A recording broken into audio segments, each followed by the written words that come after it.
Thank you very much, Sam. Hey, Jaden. How we are were you? visiting over here before we came in, and we had a chance to have an on-stage talk at the LA Summit not Yes. too long ago. 100%. And a lot's happened since then. So I'm really really glad to have a chance to talk again. Thank you.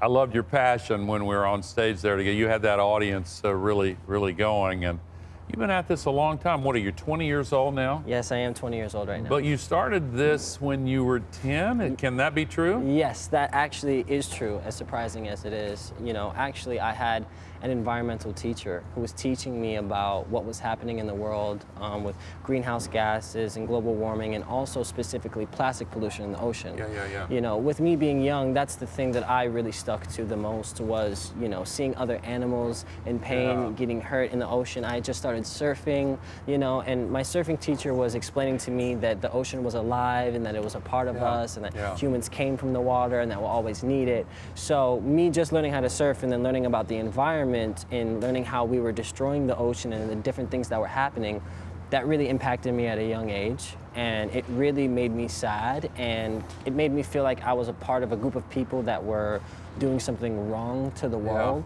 And that's what really sparked my interest in learning about the environment, sustainability, and ways that we can change the world and change the course that we have set for ourselves. Yeah, it's all part of the same problem. The plastic's made out of petrochemicals, 100%. and they don't degrade, and it's so heartbreaking when you see these fish and seabirds and sea mammals choking on plastic, and when you see the studies, I know you're well aware of this, that you were one of the first to tell me that by 2050, I think it is, the weight of all the plastic in the ocean is going to be more than the weight of all the fish in the ocean. That's just so crazy. It's just insane. And at a young age, I just couldn't even wrap my head around it. And then I started learning about the actual production of the plastic and the amount of CO2 emissions that it costs and pulling the oil out of the ground. And I was just distraught. And then actually that's when I started watching your documentary. Oh, good. And I started watching your TED Talks and learning about everything that you were doing. And honestly, you were such an inspiration to me and to my generation that I just have to say thank you. I'm so honored to be able to sit here and have these conversations with you. Oh, come on, man. I'm proud to be on the same team with you, and it's fun to work with you. And I want to highlight the fact that you are really good not only at media and new media, not only at political activism, but you've also become an entrepreneur. And I want to give you a chance to talk about, because I really respect that. Thank you. I was talking earlier in the 24 hours lineup with a young entrepreneur in Germany who was really doing great, creating substitutes for plastic out of natural materials. Yeah, that's awesome. They're really making progress. So you have become an entrepreneur also, and tell us about Just Water.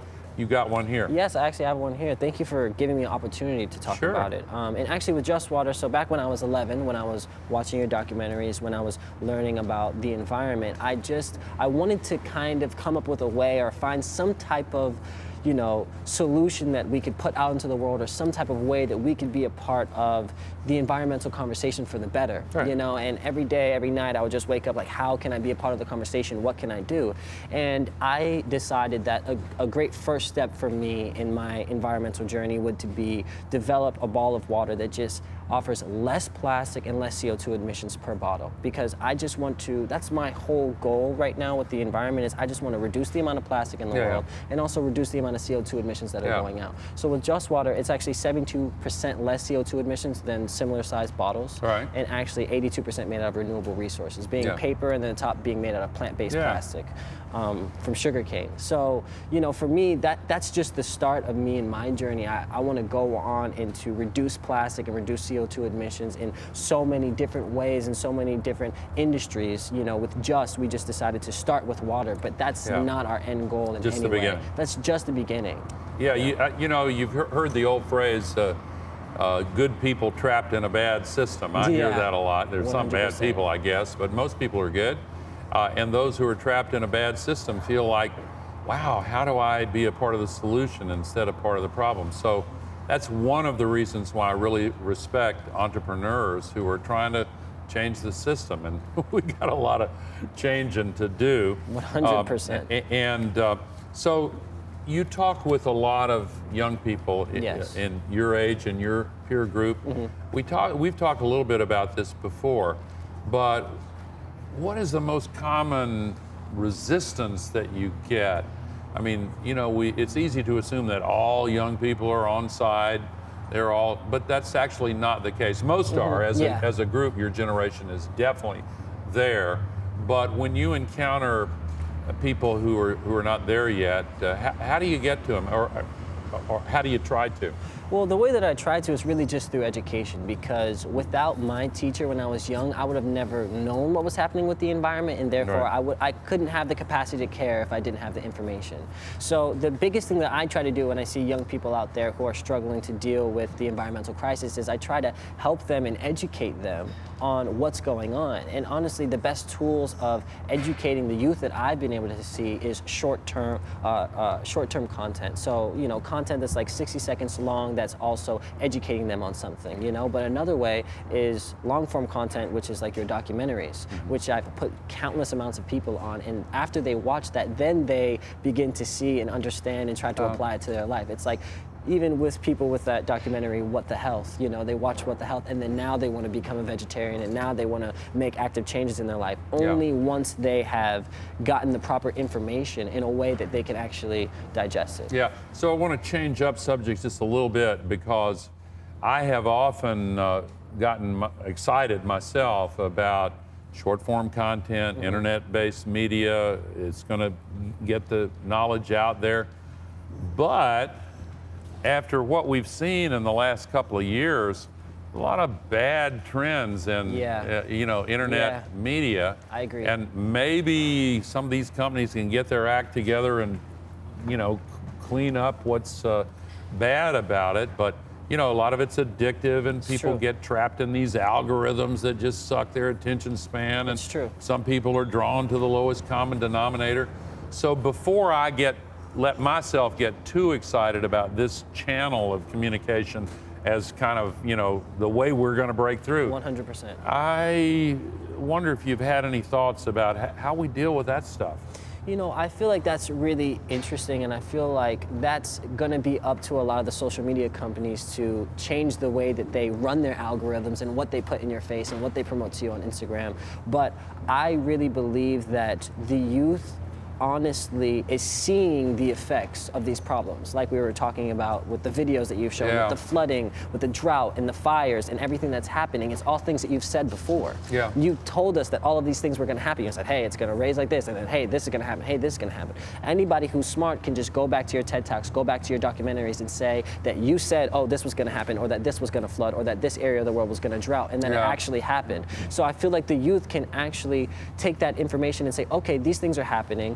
See what you're talking about now, extrapolate that into a future where we're not going to be able to exist or sustain life on this earth, and then make an active change. And I don't know exactly how it's going to happen, but I can feel the energy within the youth, whereas I would talk to people about certain things before, say, hey, you should put solar panels on your house, or hey, we should do this, or hey, we should do this, where people would be more so, we're not going to do that, opposed to now when people are actually like, no, I do want to take active steps into this direction because, my grandparents live here and their house just flooded and all of these things just happened, and I live here and there's a drought and there was a fire, and people are actually, sadly, living in a world that we never wanted people to have to live in, but they are experiencing these effects, these terrible effects of climate change firsthand. And sadly, when it's already getting to the place where it's almost too late is when people are starting to discover and wanting to make change. Yeah, we may need to have another conversation when we have more time, but I'm just going to throw this thought out here. I agree with what you're saying. But before I invest my hope in that kind of communication, I do want to learn more about how it got so far off track. And let me give you an analogy. I use the phrase, people get trapped in these algorithms that are designed to suck them in farther and toward the lowest common denominator stuff because it makes money. I've had friends in this industry. Kevin Systrom started Instagram. Jan Koum started WhatsApp.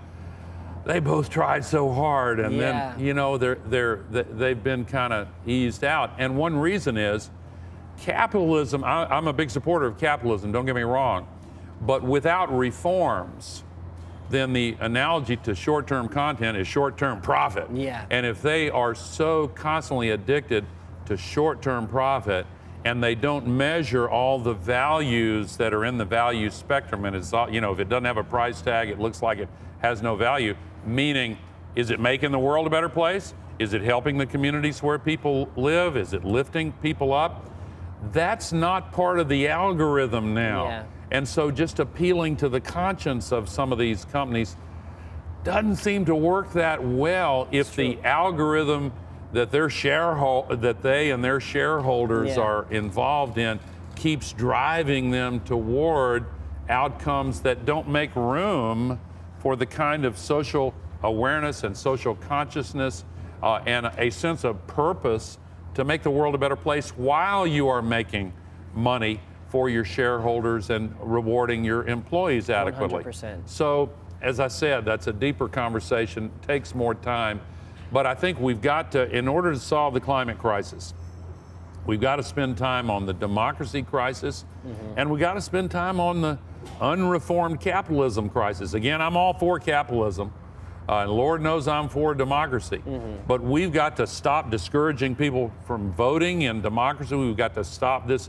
game playing with the access to the ballot. And in capitalism, we've got to have reforms that break people away from this ultra short-term focus on short-term profits without considering whether they're doing the right thing 100%. and building value over time. I'll tell you, instead of putting my faith in the media, I'm putting my faith in you and your generation. So you keep at it, my friend. I'm a big believer in your dedication, your passion, your long-time commitment to keep on learning and do good things. So thank you for joining us at 24 Hours of Reality. Thank you so much for having me. I really appreciate it. You bet. Absolutely.